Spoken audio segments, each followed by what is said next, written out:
just signed moments ago our newest development agreement with the interim government. বাংলাদেশের উন্নয়নে অন্তর্বর্তী সরকারের অগ্রাধিকার খাতে $200 মিলিয়ন সহায়তা দিল মার্কিন যুক্তরাষ্ট্র। রোববার বেলা 11টায় রাষ্ট্রীয় অতিথি ভবন পদ্মায় উন্নয়ন সহযোগিতা চুক্তির আওতায় এই অর্থ দেওয়ার কথা জানান USAID এর ডেপুটি অ্যাসিস্ট্যান্ট অ্যাডমিনিস্ট্রেটর অঞ্জলি কৌর।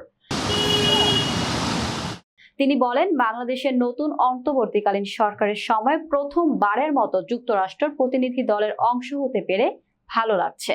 আমরা সরকারের সাথে একটি চুক্তি স্বাক্ষর করেছি। এর আওতায় সরকারের অগ্রাধিকার খাতে $200 মিলিয়ন সহায়তা দেওয়া হবে। আমরা অন্তর্বর্তীকালীন সরকারের সাথে কাজ করতে চাই। আমরা এখন চুক্তি অনুযায়ী কাজ করব। এই চুক্তি মূলত সরকারের অগ্রাধিকারমূলক কাজগুলো এগিয়ে নেওয়ার জন্য। অঞ্জলি কৌর বলেন, এই চুক্তিটি বাংলাদেশের জনগণের অন্তর্ভুক্তিমূলক সমৃদ্ধির জন্য ভূমিকা রাখবে। এর মানে অর্থনৈতিক স্থিতিশীলতা বৃদ্ধি করা।